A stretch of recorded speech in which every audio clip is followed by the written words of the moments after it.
उसके प्रति अपनी संवेदना प्रकट करना चाहूँगा। One is the assassination of former Prime Minister of Japan, Shinzo Abe, जिनको देश का, भारत का दोस्त माना जाता था। Unfortunately, he has been assassinated. All my condolences to him and his family. और जो अमरनाथ में जो घटना हुई है, जो बादल फटा है, क्लाउड बर्स्ट हुआ है, उस क्लाउड बर्स्ट को देखते हुए भी अनेक भारतीयों की उसमें मृत्यु हुई है जो यात्री वहां पर गए थे, और बहुत से यात्री घायल हैं। हम ईश्वर के चरणों में, भोलेनाथ के चरणों में प्रार्थना करते हैं, बाबा अमरनाथ के चरणों में प्रार्थना करते हैं कि जो घायल हैं उनको जल्द वो तंदुरुस्त हो, और जो अमरनाथ बाबा के चरणों में पहुंचे हैं उन्हें वो अपने चरणों में जगह दे। Friends, basically the second part of the press conference is to expose the terror link of BJP, to expose their fake nationalism, the bigotry, the relations of BJP with anti-nationals. पिछले 7-8 वर्षों में हमने देखा है the hypocrisy of Bharatiya Janata party, और फिर अनेक सारी चीजें, फिर वो चाहे उदयपुर का इंस्टेंस हो, जो उदयपुर में किलिंग हुई, या अमरावती की किलिंग, या फिर जम्मू कश्मीर, या जम्मू कश्मीर से भी आगे मैं अनेक सारे उदाहरण आपको बताऊंगा, मध्य प्रदेश के हो या उत्तर प्रदेश के हो। I will give you various examples which show that how Bharatiya Janata Party is linked to terrorism, to the terrorist activities and to the terrorists also. Number one, in the gruesome murder of Kanhaiya Lal in Udaipur, जो main हत्यारा है रियाज अतारी, उस रियाज अतारी की तस्वीरें आप सबने देखी होगी। His photographs are there with the former Home Minister of Rajasthan, Gulab Chand Kataria. He is the official member of Bharatiya Janata Party. उसकी कई सारी तस्वीरें, जिसमें से मैं एक दो तस्वीरें आपको दिखाना भी चाहूंगा कि किस तरह से ये भारतीय जनता पार्टी में प्रवेश करता है रियाज अतारी, और फिर ये गुलाब चंद कटारिया के साथ में उसकी तस्वीरें। ये नजदीकी बताती है कि दाल में कुछ काला नहीं है, पूरी दाल ही काली है। ये देश के सामने सोशल मीडिया में तो आया ही है, और मात्र ये दो तस्वीरें नहीं है। If you see the social media of Riyaz Attari, if you see his Facebook post 2019, 2020, 2021, you will see that he is a dedicated worker of Bharatiya Janata Party.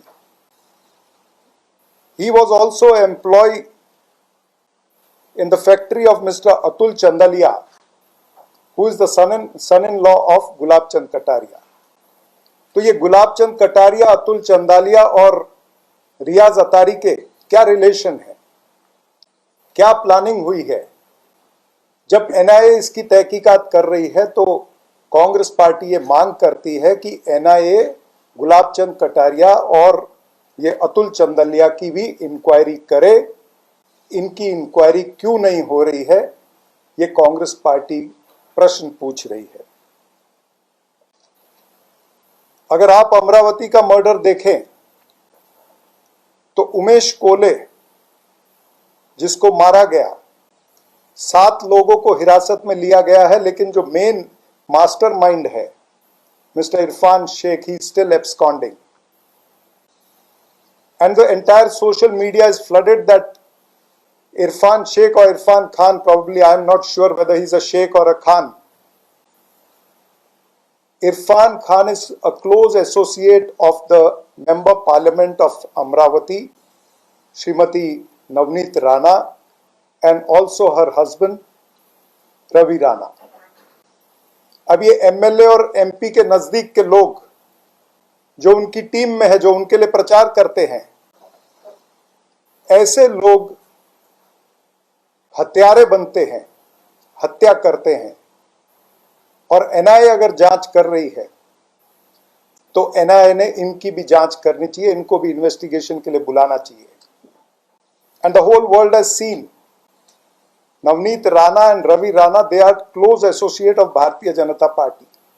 In fact, I would like to say that they are the cheerleaders of Bharatiya Janata Party. So why they should not be investigated? Further going ahead, last week, there were a couple of terrorists in Jammu and Kashmir who were apprehended by the CRPF and the Jammu Kashmir police. One of them was Talib Hussain. Now this Talib Hussain is a head of Bharatiya Janata Party IT cell in Srinagar.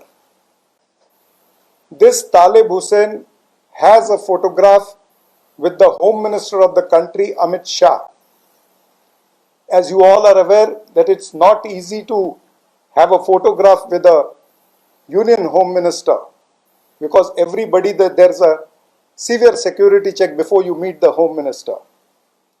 तो जो व्यक्ति home minister के साथ खड़ा होकर photo खिंचा रहा है, वो व्यक्ति आतंकवादी है, आतंकवादियों के साथ में पकड़ा गया है। तो उसके ऊपर भारतीय जनता पार्टी क्यों चुप है? और इस आतंकवादी ने यह भी बताया, जब इन्वेस्टिगेशन के तहत पूछा गया कि व्हाट वाज योर मोटिव, तो he said we were planning to kill the Amarnath Yatris. That was the motive. So a terrorist, Talib Hussain, whose motive was to kill the Amarnath Yatris, has been caught by CRPF. He's not been caught by Congress party. He's caught by CRPF and the Jammu Kashmir police. He has been arrested. He has a photograph with Amit Shah. He has a photograph and he is a close associate of the chief of Bharatiya Janata Party, Mr. Raina, in Jammu and Kashmir. So when such close associates of Bharatiya Janata Party leaders, when such close associates of Bharatiya Janata Party, the post holders, are seen with terrorists, or they are trying to protect the terrorists, rather I would like to put it, then the BJP, the national leaders, the Shah and the Tana Shah, the Shah and the Tana Shah have to answer to the country. अगर उसके आगे हम चले तो 2020 में एक तारिक अहमद मीर को arrest किया गया था सीआरपीएफ द्वारा. This Tariq Ahmed Mir was associate and he was arrested with Devinder Singh, if you remember, जिसको पुलवामा के तहत डीएसपी देविंदर सिंह, इन दोनों को साथ में हिरासत में लिया गया था. And the investigation has shown that this Tariq Ahmed Mir was a MLA candidate in 2014 of Bharatiya Janata Party from Sofian. So a person who was the candidate of Bharatiya Janata Party gets caught as a terrorist and there are allegations on him and there is a charge sheet on him and the charge sheet is of NIA. This charge sheet is not by Congress party. NIA has written in the charge sheet that this person Tariq Ahmed Mir and Devinder Singh, they both were arranging arms and ammunition for Hizbul Mujahideen. अब इतनी dreaded organisation Hizbul Mujahideen, उसके लिए ये लोग हथियार supply करते हैं, logistics का काम करते हैं, और ऐसे लोग भारतीय जनता पार्टी की टिकट पर चुनाव लड़ते हैं. तो कितना संगीन मामला है, ये देश की जनता को नोट करना चाहिए. और फिर इसीलिए चंद प्रश्न और भी हैं कि पुलवामा की तहकीकात का क्या हुआ. If you remember, the then governor of Jammu and Kashmir, Satyapal Malik, had said that this is a big intelligence failure. So what happened of the intelligence failure? Is anybody held accountable? किसी पर जवाबदारी fix की गई क्या? और फिर देविंदर सिंह के case को क्यों रोका गया है? उस केस के अंदर आगे तहकीकात क्यों नहीं हो रही है? ये बहुत बड़ा प्रश्न है जो अमित शाह और नरेंद्र मोदी जी ने जवाब देना चाहिए। Now if I take you to other states, in 2017 Madhya Pradesh की ATS ने भारतीय जनता पार्टी के IT सेल के पदाधिकारी ध्रुव सक्सेना को अरेस्ट किया था। ध्रुव सक्सेना पर चार्ज यह है कि उसका एक प्राइवेट पूरा टेलीफोन एक्सचेंज था, वो सारा नेटवर्क पकड़ा गया। इसलिए पकड़ा गया because they were passing on the information to ISI and Pakistan. अब जो व्यक्ति पूरा टेलीफोन एक्सचेंज सेट करता है, जिसको ATS पकड़ती है मध्य प्रदेश की, वो व्यक्ति भारतीय जनता पार्टी का पदाधिकारी है और 2017 के बाद में 18, 19, 20, 21 और 22 5 years. Since 5 years, there has been no clue about this case, that where it is going ahead and what is happening of Mr. Dhruv Saxena, who was the office bearer of Bharatiya Janata Party IT cell. उसके बाद 2019 में Madhya Pradesh ATS ने again they arrested a guy, Balram Singh. Now this Balram Singh is also office bearer of Bajrang Dal and a follower of Bharatiya Janata Party. Balram Singh has a charge of terror funding. So people who are involved in terror funding, who are involved in supplying arms, who are involved in arranging logistics for the terrorists, are the office bearer of Bharatiya Janata Party, but Bharatiya Janata Party is trying to push all the cases under the carpet. In 2017 again, in Assam, there was an office bearer of Bharatiya Janata Party, Niranjan Hojoi.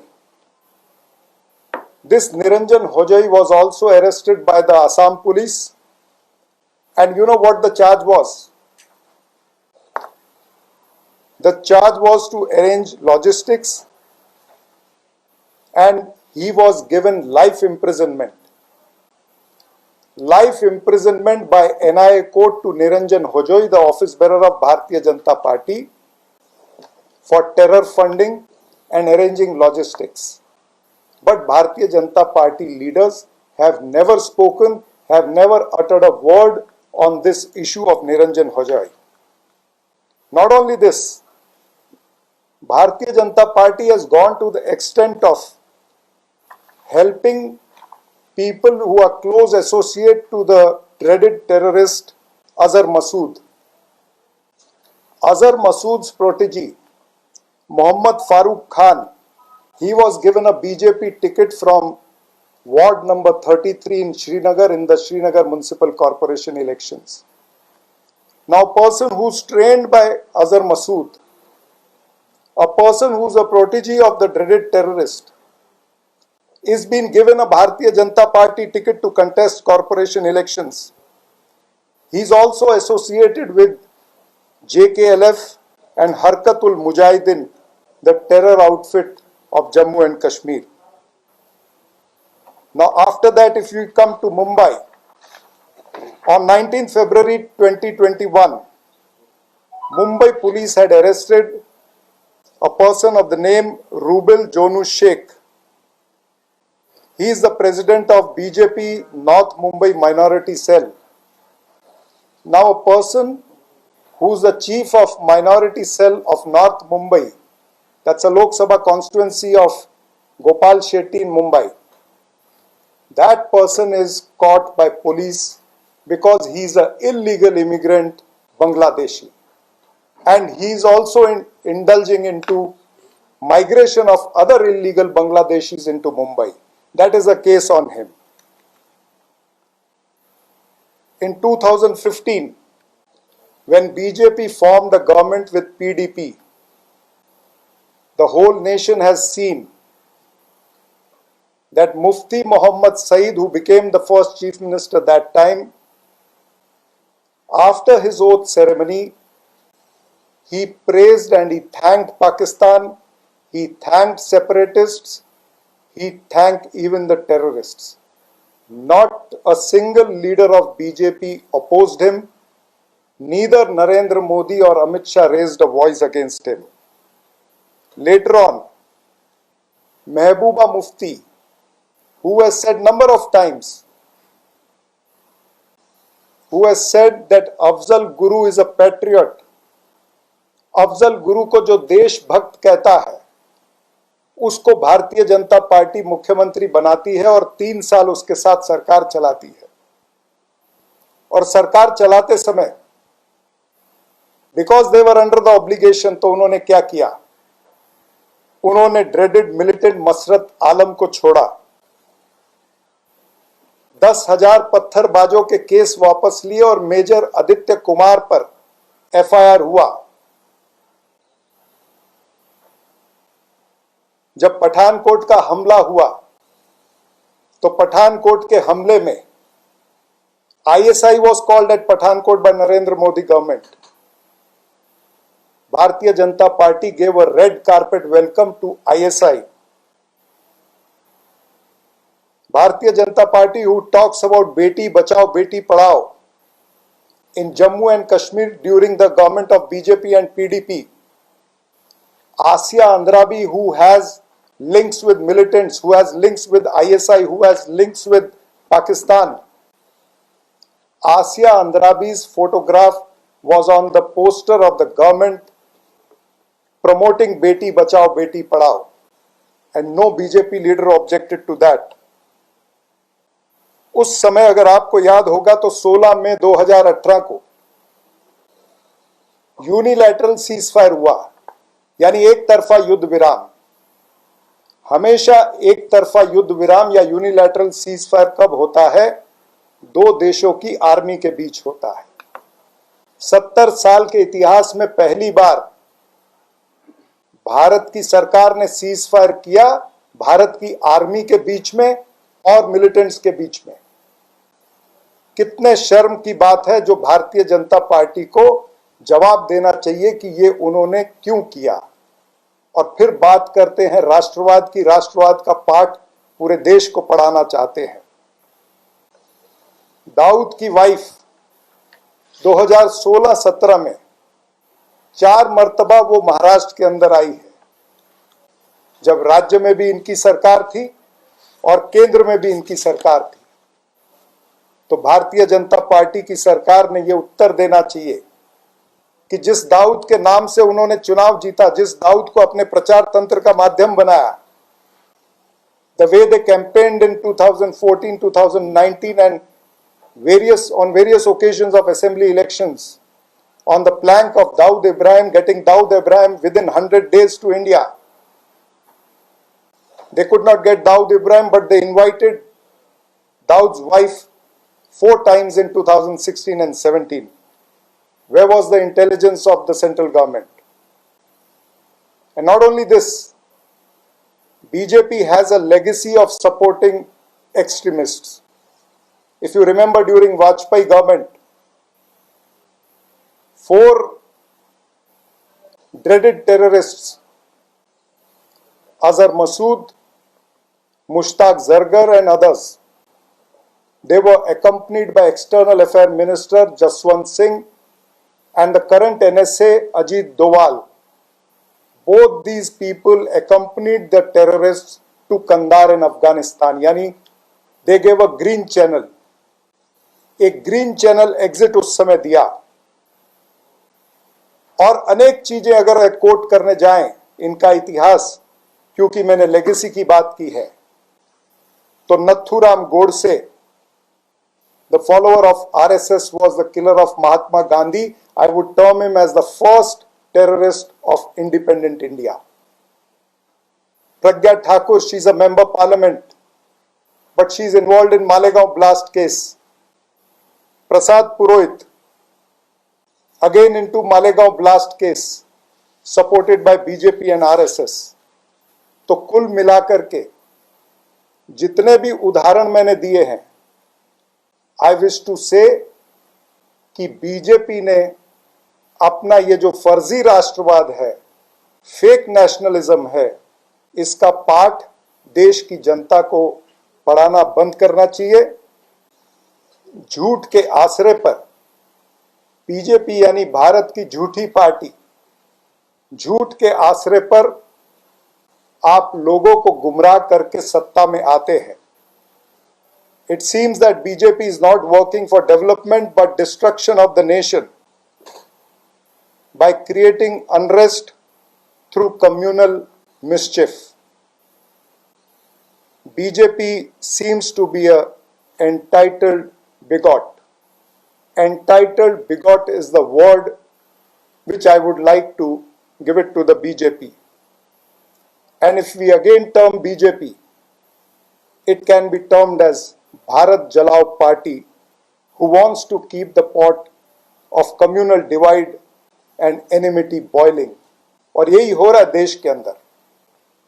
जो आप पिछले 8 वर्षों में देख रहे हैं, किस तरह से पोलराइजेशन के प्लैंक पर और पोलराइजेशन के माध्यम से, ध्रुवीकरण के माध्यम से देश के अंदर अस्थव्यवस्था, देश के अंदर माहौल बिगड़ता है और इन्हें पार्टी को फायदा होता है।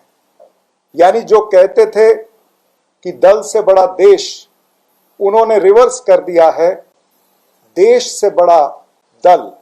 यानी हर चीज, हर एक्टिविटी जो करनी है वो दल के लिए करनी है, देश के लिए नहीं करनी है। They can hire anti-national elements. They can protect extremists by giving them party post.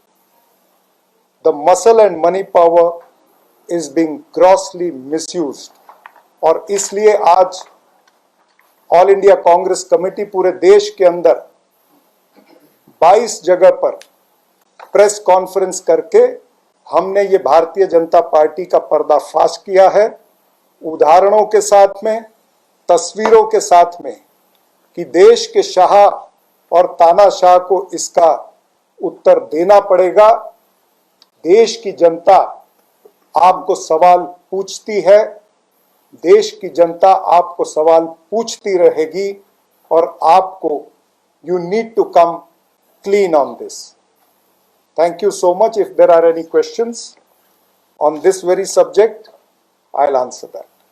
It's linked. Linked. BJP has a link with terrorism. आपको गोवा क्यों आना पड़ा है? सब नेशनल फोरम पे क्यों नहीं उठाते issue? This has already been taken on the national forum last week, and AICC has decided to take it ahead to different states or the state headquarters, so that the people of the different state also come to know, because we don't want to restrict. This is a issue of national concern. देश की security से खिलवाड़ हो रहा है। देश की जनता जो इतना विश्वास करके भारतीय जनता पार्टी को वोट देती है, तो उन्हें भी पता चलना चाहिए कि वो सत्ता हासिल करने के बाद में उसको किस तरह से मिसयूज करते हैं। That's why it is not only Goa, but it is 22 places in the entire country where AICC has done the press conference today. तो हम पब्लिक की कोर्ट में ये सवाल लेकर के जा रहे हैं कि पब्लिक की कोर्ट से ये वोट लेते हैं और उस वोट के आधार पर दुनिया को बेवकूफ बनाते हैं। तो पब्लिक की कोर्ट में ये प्रश्न लेकर के हम गए हैं। The party who is talking about nationalism, that is their fake nationalism, उनका फर्जी राष्ट्रवाद है। और ये उदाहरण हमने इसलिए दिए हैं कि we expect answer from Bharatiya Janata Party, and these are not recent issues. These are the issues from 2015 to 2022, and I have quoted examples which are not generated by Congress Party. The arrests have been made by the ATS of various states. The arrests have been made by CRPF. The arrests have been made by the Jammu Kashmir Police, and they have registered cases. It's not Congress Party who has registered cases. So Bharatiya Janata Party has to reply to the system, has to work in the framework of the constitution. That's what we are demanding, that आपने vote लिया है तो जवाब भी दीजिए। और एक आपका I'll just try to answer his question because it is somewhere linked to Goa. If you remember the Udaipur killing of Mr. Kanhaiya Lal, in fact, the Chief Minister of Rajasthan, because the situation, माहौल tense हुआ था उस दिन, there was sort of a riot situation in Udaipur. So the Chief Minister of Udaipur appealed to the Prime Minister and the Home Minister that they should, in fact, ask for peace. But the Chief Minister of Goa was so much in hurry that he tweeted saying that it is a state issue and the state of Rajasthan, Chief Minister of Rajasthan should take care of the situation, and he said that, I mean, I like to quote, he said he has to stop appeasement politics. The Chief Minister of Goa had no duty to speak on Udaipur till the due diligence of that case could come out. But he was so impatient that evening he tweeted, and unfortunately there was a rape case in Goa on that same particular day. And now it is very clear that the killer of Kanhaiya Lal from Udaipur, Mr. Riaz Ansari, is direct office bearer of BJP. So मुद्दा ये है कि BJP लोगों को सिर्फ confuse करती है. They knew the killer of Kanhaiya Lal was Bharatiya Janata party office bearer. तो लोगों को गुमराह करने के लिए, टॉपिक को डाइवर्ट करने के लिए उन्होंने वो And Minister of Rajasthan. why it is suspicious? Why it is suspicious? Because immediately the central government handed this case of Kanhaiya Lal or Udaipur to NIA. Immediately. They never waited for even 48 hours. So what is behind it? Just because they have a link, Gulab Chand Kataria, the former Home Minister, has a link with Riaz Atari. Just because this killer was working in his son-in-law's factory. So there is something deep into it. इसलिए मैंने कहा कि दाल में कुछ काला नहीं है, पूरी दाल काली है. अपने जो ऑफिस बेरर्स हैं और ये क्या, इसके बारे में आप क्या बताना? यही मैंने कहा जब मैंने कहा कि बीजेपी के लिए देश से बड़ा दल हो गया है, यानी they can do anything to protect their organisation, to promote their organisation. तो साम दाम दंड भेद यानी सत्ता बल, धन बल और बाहुबल का पुरजोर उपयोग करके भारतीय जनता पार्टी सिर्फ भारतीय जनता पार्टी को प्रमोट करने में लगी है. देश का उन्हें ध्यान नहीं है, देश की अर्थव्यवस्था का ध्यान में नहीं है, देश में बेरोजगारी का ध्यान नहीं है, और इस तरह से कम्युनल डिवाइड करके, that's why I said they want to keep the pot boiling of communal divide. So the entire जो षड्यंत्र है वो यही है कि कुछ भी करिए लेकिन सत्ता में रहिए. हमने इस विषय को उठाया था क्योंकि हम मुख्य विपक्षी पार्टी थे. हमने इस विषय को उठाया, रिकॉर्ड के साथ बताया. देवेंद्र फडणवीस मुख्यमंत्री थे लेकिन आज तक कोई उत्तर नहीं आया है. देवेंद्र फडणवीस ने तो ये भी उत्तर नहीं दिया कि नॉर्थ मुंबई का जो माइनॉरिटी सेल का चीफ है, जिसका नाम मैंने अभी लिया, रूबल शेख का नाम लिया, जो इलीगल बांग्लादेशियों को ला करके वहां पर बसाता है और वो माइनॉरिटी सेल का बीजेपी का चीफ है, उसके ऊपर भी कोई उत्तर नहीं दिया. या फिर देवेंद्र फडणवीस के पर्सनल लिंक, अब मैं उसके ऊपर ज्यादा डिटेल जाऊंगा तो टॉपिक डाइवर्ट हो जाएगा. मैं मुन्ना यादव, ये तमाम सारी चीजें बोल सकता हूं, रियाज भाटी वगैरह सारी चीजें, बहुत बड़ी बातें हैं. लेकिन आज का मुद्दा है कि किस तरह से Bharatiya Janata party national platform पर और अलग अलग राज्यों के अंदर किस तरह से सत्ता बल, बाहुबल और धनबल का पुरजोर उपयोग करके दल को प्रमोट कर रही है, देश को नहीं. मेरे ख्याल से गोवा के बारे में गोवा के पीसीसी अध्यक्ष बोले तो ज्यादा बेहतर है. आई थिंक उसके ऊपर हमने ऑलरेडी क्लैरिफिकेशन दिया है कि आज मेन इशू है कि बीजेपी का जो फेक प्रोपेगेंडा है, actually they are anti national, they support terrorism, but picture लोगों को दूसरा दिखाते हैं, लोगों को कंफ्यूज करते हैं. So to expose their links with terrorism and the anti-nationalism, this press conference we had held, I think we should not divert the topic. because this is a larger topic. Because यहाँ पे जैसे चरण जी ने कहा कि BJP को मतलब उनको दल is more important than the nation, which is a threat to the nation. आपको क्या लगता है कि बीजेपी रविश को पाल रहा है? मैं उसका एक उदाहरण और देता हूं कि बीजेपी किस तरह से आतंकवाद से जुड़ी हुई है, या how they are hands in glove. Rajeev Chandrasekhar आज मंत्री हैं उनकी सरकार में, पहले मंत्री नहीं थे पिछली टर्म में। As a independent member parliament he got in a bill in parliament, private member bill, to declare Pakistan a terrorist state. Rajiv Chandrasekhar, a supporter of BJP, alliance partner of BJP, brings the bill in the parliament, लेकिन उस bill को नरेंद्र मोदी जी की सरकार रोकती है, राजीव चंद्रशेखर को withdraw करने पर मजबूर करती है। तो ये सबसे बड़ा उदाहरण है कि पाकिस्तान को आप हमेशा गाली देते हैं और पाकिस्तान भारत के ऊपर आक्रमण करता है। आज जो टेररिज्म है उसके अंदर चाहे उदयपुर है, अमरावती है, जो भी है, सब पाकिस्तान लिंक्ड है। लेकिन उसी पाकिस्तान को टेरर स्टेट डिक्लेयर करने के लिए जब उनका ही मेंबर पार्लियामेंट लेकर के आता है बिल को, तो नरेंद्र मोदी उस बिल को वापस क्यों लेते हैं? This exposes them. Also I think Talib Hussain, हाँ, तालिब हुसैन का तो मैंने पहले बता ही दिया, I never wanted to repeat that. एक तरफ अरुणाचल में पूरा गांव बसा दिया है वहाँ। तो इसके बारे में आप क्या? इस पर भी भारतीय जनता पार्टी ने आज तक उत्तर नहीं दिया है। कांग्रेस ने अनेकों बार ये प्रश्न पूछे हैं कि चीन जो है वो हमारे जमीन पर आकर के बैठा है, अरुणाचल प्रदेश में भी और कश्मीर की तरफ भी, लद्दाख में उस तरफ भी बैठा है, और वो लगातार अंदर आकर के अपने सारे गांव भी बसा रहा है, उसकी एयरपोर्ट की स्ट्रिप भी बन रही है, सारी चीज बन रही है।